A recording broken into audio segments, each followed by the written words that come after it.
देखिए, राजनीतिक दृष्टि से देखने वालों के अपनी अपनी नज़रिया है,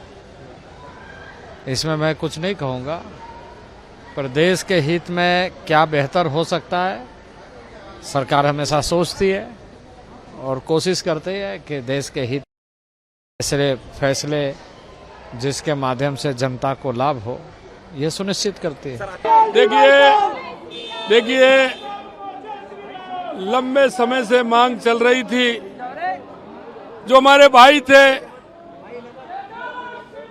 किसी भी कारण से आजादी के बाद पाकिस्तान, अफगानिस्तान और बांग्लादेश में थे, वहां से जो प्रताड़ित होकर के आए थे, चाहे वो हिंदू हो, चाहे वो सिख हो, जैन हो, ईसाई हो, उन लोगों को सहारा देने के लिए आज मैं देश के यशस्वी प्रधानमंत्री नरेंद्र मोदी जी, माननीय गृह मंत्री जी, माननीय हमारे पार्टी के राष्ट्रीय अध्यक्ष जगत प्रकाश नड्डा जी को मैं बहुत बहुत धन्यवाद और साधुवाद देना चाहता हूं कि देश के यशस्वी प्रधानमंत्री नरेंद्र मोदी जी के नेतृत्व में एक और अच्छा फैसला आया है कि उनको यहाँ नागरिकता भी मिलेगी और यहाँ की सुविधाएं भी उनको मिलेंगी। आज ऐसा समय आया है, मैं निश्चित रूप से ये सीएए का जो आज फैसला आया है उसके लिए मैं बहुत बहुत धन्यवाद और साधुवाद देना चाहता हूँ।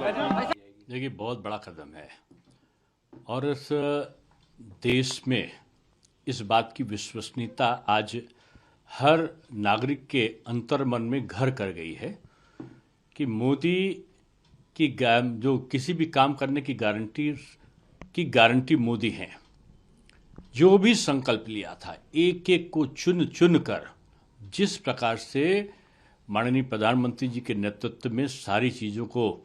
पूरा किया गया है, उसकी एक कड़ी है सीएए, नागरिक संशोधन बिल। मैं गृह मंत्री जी को भी बधाई देना चाहूँगा कि उन्होंने जैसे 370 और 35A को हटाया था, वैसे आज उनकी दृढ़ इच्छा शक्ति ने सीएए को की अधिसूचना को जारी कर दिया। इससे उन प्रताड़ित विदेशी अल्पसंख्यकों को एक राहत की सांस मिलेगी जिनका उत्पीड़न बांग्लादेश, अफ़गानिस्तान, पाकिस्तान में किया गया, जो हिंदू हैं, सिख हैं, बौद्ध हैं, ईसाई हैं, जैन हैं, और जिनको उत्पीड़ना के कारण उस देशों को छोड़कर उनको भागना पड़ा। 2014 के पहले, यानी अगर दूसरे शब्दों में कहें कि 6 साल पहले जो लोग हिंदुस्तान आए थे और वो शरणार्थी के रूप में रहे थे और उनको कोई प्रूफ की ज़रूरत नहीं, ऑनलाइन पोर्टल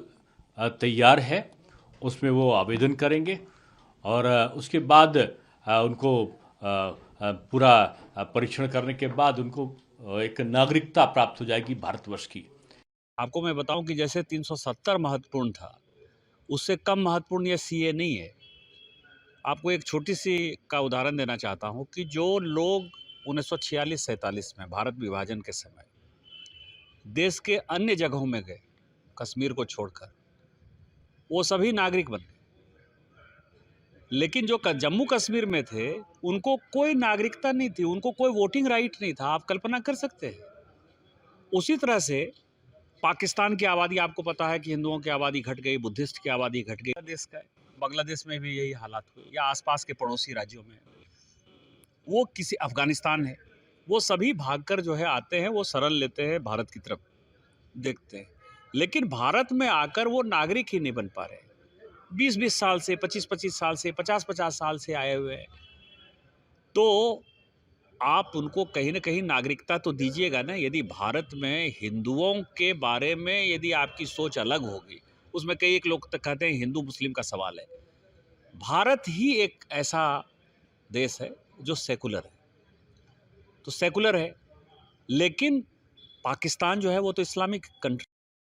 देश जो है वो इस्लामिक कंट्री है, अफगानिस्तान जो है वो इस्लामिक कंट्री है।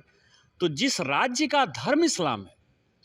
उससे यदि मुसलमान बाहर आते हैं तो उनको वहां क्या समस्या होगी? धर्म के आधार पर तो उत्पीड़न नहीं हुआ। ये सीए का जो मूल उद्देश्य है कि धर्म के आधार पर आपको यदि उत्पीड़न होता है और आप भारत में शरण लाते हैं तो हम आपको नागरिकता देंगे। इसमें यदि विपक्षी ह्यू एंड क्राई कर रहा है तो ये शुद्ध वोट बैंक की पॉलिटिक्स है, शुद्ध मुस्लिम पॉलिटिक्स है, और इनको तरस आना चाहिए, इनको शर्म आना चाहिए। इनको देश से माफ़ी मांगनी चाहिए कि इन्हीं लोगों के इसी व्यवहार के कारण भारत का विभाजन हो गया। अब भारत का विभाजन नहीं होगा। मैं भारत के प्रधानमंत्री जी का, नरेंद्र मोदी जी का और भारत के गृह मंत्री श्री अमित शाह जी का धन्यवाद करता हूं, जो लंबे समय से हमारी मांग थी कि देश में सीए और जो हमारे भाई हैं अफगानिस्तान से, बांग्लादेश से आए हैं, जिनके धर्म के ऊपर जब बन आई, जिनके धर्म के कारण उनको प्रताड़ित किया गया